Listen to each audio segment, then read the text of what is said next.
Hola, ¿qué tal? Bienvenidos a una emisión más de esta su serie Somos Aragón.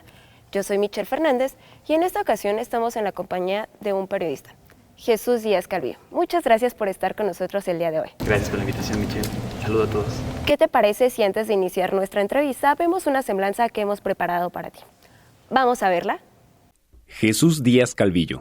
La profesión es un acto de dedicación con cada uno de los cientos de lectores que tenemos diariamente. Son palabras que demuestran el profesionalismo del periodista Jesús Díaz Calvillo, egresado en la licenciatura de Comunicación y Periodismo de la Facultad de Estudios Superiores Aragón. Es periodista del diario El Universal, en donde edita la guía Qué hacer y realiza investigaciones especiales que incluyen ramas del periodismo de investigación y el narrativo.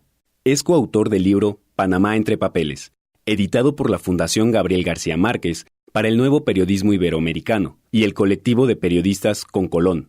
Fue seleccionado para representar a México en el taller Periodismo Narrativo que organizó la misma fundación y que encabezó el periodista argentino-chileno Cristian Alarcón. En 2018, recibió la beca para el Diplomado de Periodismo de Investigación por parte del Centro de Investigación y Docencia Económicas, la Fundación Ford y Mexicanos contra la Corrupción. Los cubanos no tenemos entrenamiento para la polémica pública. Desde hace algunos años, casi 50, nos vienen diciendo que la unanimidad es preferible al careo, el disimulo al debate y la sordera al habla. Esto dijo algunos años antes de morir el escritor cubano radicado en México, Eliseo Alberto. Ha diversificado su trayectoria laboral, formando parte de diversos equipos de trabajo. Fue conductor del programa Confabulario TV, una coproducción de Canal 22 y El Universal. Exeditor del Diario de México, una en El País y otra en Nueva York, y corresponsal en Estados Unidos. Ha sido reportero de los diarios Reforma, Récord y Uno más Uno, lo que ha contribuido a escribir en diversas secciones como Cultura, Deportes, Nación, Ciudad, Viajes y Espectáculos. Asimismo, ha entrevistado a destacados periodistas, actores, escritores, políticos nacionales e internacionales. Ahora que hemos visto parte de tu trayectoria, cuéntame, ¿qué significa hacer periodismo cultural en la actualidad dentro de una sociedad como la nuestra? Bueno, en realidad el periodismo es periodismo, ¿no? Están las etiquetas ahí, periodismo cultural, periodismo de metrópoli, de ciudad, etcétera, pero el periodismo es periodismo. El que es periodista puede hacer periodismo en todas partes. Entrevistar a, no sé, alguna vez me tocó conversar con Saramago, ¿no? Pero también me ha tocado entrevistar a un Kennedy, o sea, y al final de cuentas son personas, son seres humanos, ¿no? Y lo importante acá es como que desde cualquier trinchera, el periodismo cultural lo que te ayuda, que fueron mis inicios, es a buscar ciertas sensibilidades. Las sensibilidades y la forma de decir las cosas, ¿no? A mostrar las cosas, no solo enunciarlas o explicarlas, sino mostrar el mundo. Eso lo puedes aplicar en cualquier tipo de periodismo. El último año he hecho crónica de Peña Nieto, de López Obrador, etcétera, y es un poquito desglosar un poco a los personajes de la misma forma en la que lo harías con un escritor, ¿no? Creo que el periodismo lo que tiene, la ventaja que tiene es que te da esa sensibilidad para poder describir el mundo de otra forma, pero al final cuando el periodista es de cualquier disciplina. Y ahorita que nos estás mencionando, ¿qué satisfacciones te deja el haber entrevistado a personajes tan importantes dentro del ámbito cultural?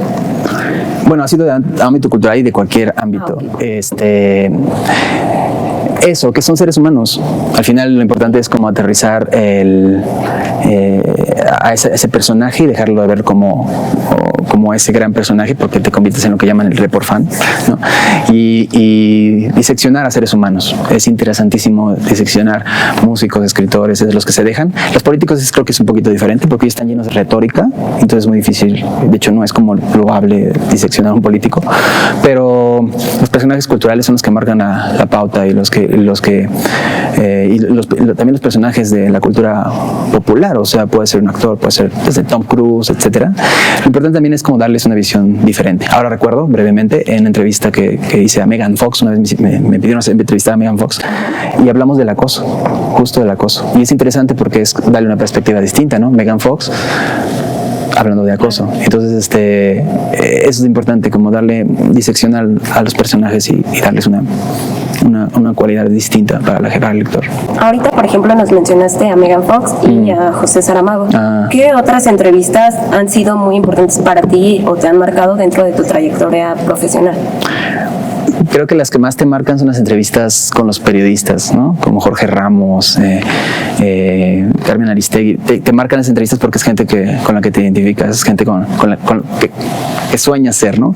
Una cualidad que tiene Jorge Ramos es que es una persona muy humana. Entonces sus libros tienden a ser de anecdotarios, cosas humanas. Entonces, en lo particular a mí la entrevista con Jorge Ramos me marcó porque yo cuando iniciaba en esto del periodismo llevaba su libro bajo el brazo y me fui a vivir a Estados Unidos, fui migrante en Estados Unidos, fui corresponsal y fue interesante porque él me inspiraba un poco a hacer periodismo. Cuando lo tuve enfrente y platicamos sobre todo ese tipo de temas, a mí me marcó mucho. Obviamente en lo personal eso es lo que a mí me marca porque todos tenemos como una especie de ídolos y en este caso fueron ellos.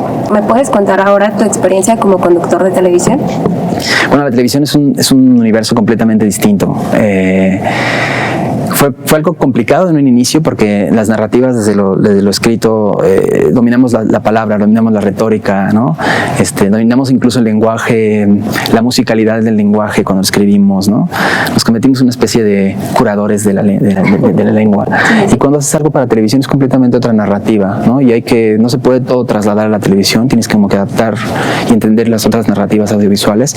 Obviamente desde la perspectiva de periodistas es súper enriquecedor ver algo distinto. Y además ahora se ha modificado todavía más la narrativa visual, ¿no? Desde en el internet, etcétera, las formas de hacer las cosas, etcétera. Para mí fue como alimentarme, porque uno describe desde las palabras las cosas y a veces trasladarlo desde lo visual es muy, muy interesante y muy enriquecedor. Y cuando escribes, ¿qué estrategias implementas a la hora que dices, bueno, voy a escribir sobre este tema? ¿Cómo decides, voy a buscar esto y me voy a informar? Claro, bueno, un poco tiene que ver con el método. Uno tiene que tener un método. El periodismo no es improvisado. El método es lo que hace la diferencia entre un chisme o entre cosas banales a algo importante y trascendente. Lo primero es buscar un tema que te mueva, que pueda marcar, que te des cuenta que hay una diferenciación y tener un método para investigar, ¿no? Llegar hasta las últimas consecuencias, etcétera.